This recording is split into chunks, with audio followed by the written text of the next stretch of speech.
Random House Audio presents The Crossing, a novel by Serita Jakes, read for you by April Parker Jones with Anne-Marie Lee. Part 1. Rock of ages cleft for me, let me hide myself in thee. Let the water and the blood from thy wounded side which flowed be of sin the double cure, save from wrath and make me pure. Prologue. 10 years ago. No one prepares you for this. Parents, teachers, professors. Preachers at least try to make you aware of that final moment, just before your heart stills and breath stops.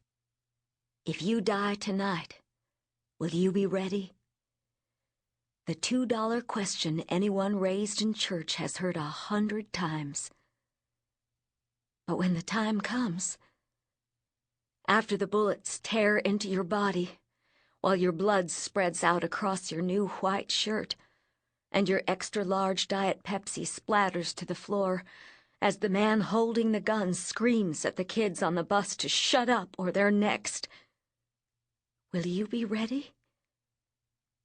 Now isn't the time to ask why. My body slumps to the floor like the strings holding me up have suddenly been cut. Somewhere, Claudia is crying. If she's crying, she's alive. Lord, she's 18 and searching. She's not ready for life to end. He's nudging me with his foot. I pray he doesn't check my pulse. Leave her alone! The voice of a football player coming to my defense. Don't be my hero, Cassio. I want to say, but I can't move. Can't speak. The gun fires. No, not Cassio. A few students are screaming.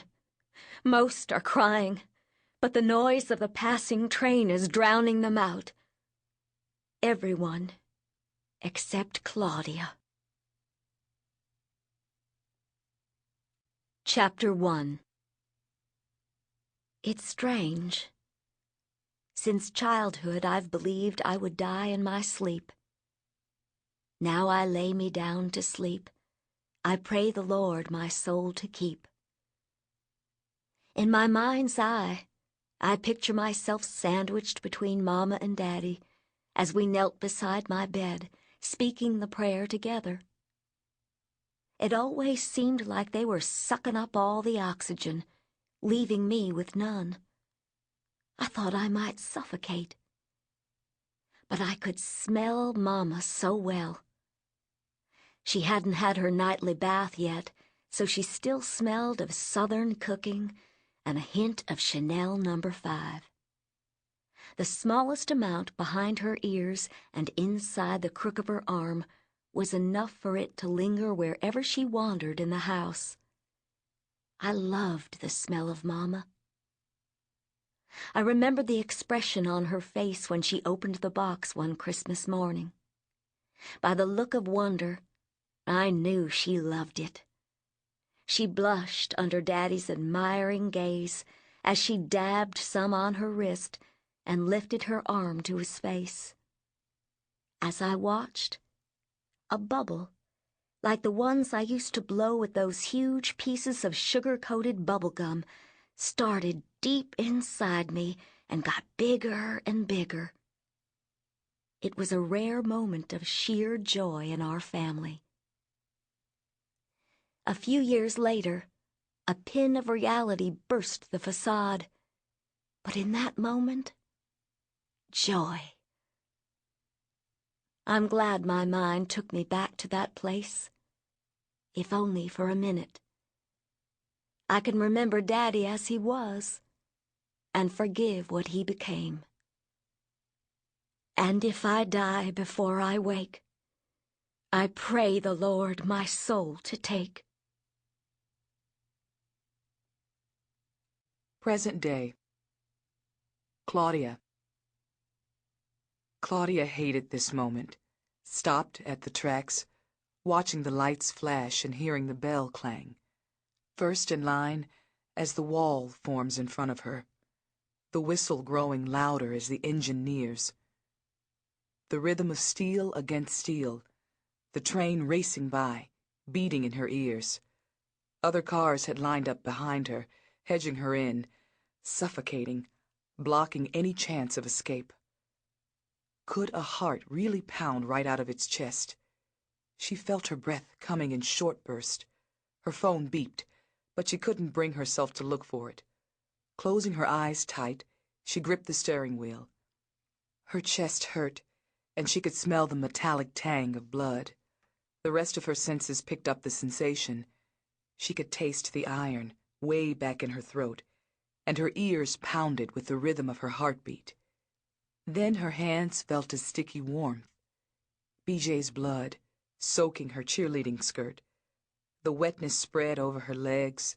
She gasped and stared down at her lap. Her Diet Coke had spilled on her light tan linen pants. Still she couldn't move. No matter that the train had come and gone, still she sat, staring at the bare metal tracks. Her body shook all over. Vehicles sped around her, blaring their horns. People glared at her, some even shouting obscenities at her, but it was no use. She'd become paralyzed.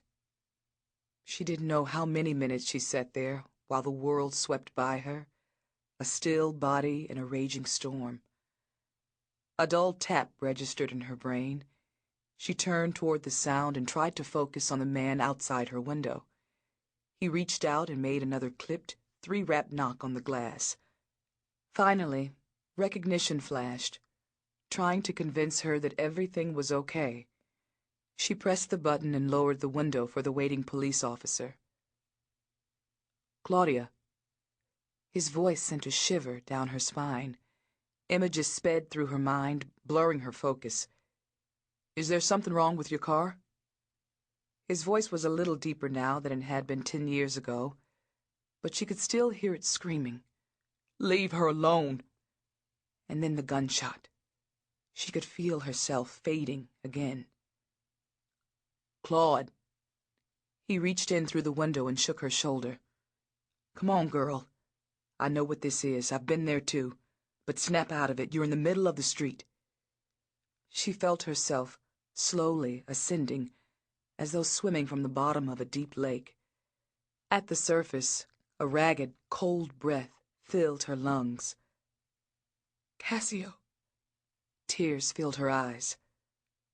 It's okay, baby, he said, his voice soft, taking her back to the days when he was quarterback, she was cheerleader, and everyone said they'd be America's sweethearts. Can you drive the car into the parking lot? He pointed to the right where a mom-and-pop cafe sat practically empty. She nodded. I'll be right behind you. It took every ounce of willpower to slide the Tahoe into gear and drive toward the parking lot. Once she stopped, her lungs screamed, and she could feel the breath-stealing, muscle-seizing horror of hyperventilation coming on. Cassio appeared at the passenger side door. Clutching her chest, she pointed toward the glove box. Bag, she managed to gasp. What? A bag. In there. Oh, okay. Are you okay? Hang on. Cassio opened the glove box and pulled out a paper bag, then brought it to her mouth. Breathe. In, out. In, out. She did. Her lungs felt like they might burst as the panic spiked. Oh, God. It's just like that night. A scream vibrated in her throat, and she squelched it before it could pierce the air inside the Tahoe. No. Cassio's hand pressed against her clammy neck.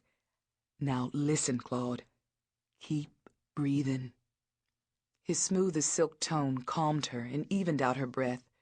She tried to focus on his tone. This isn't like that night on the bus. No one is after you. The person with a gun was after BJ. Sample complete. Ready to continue?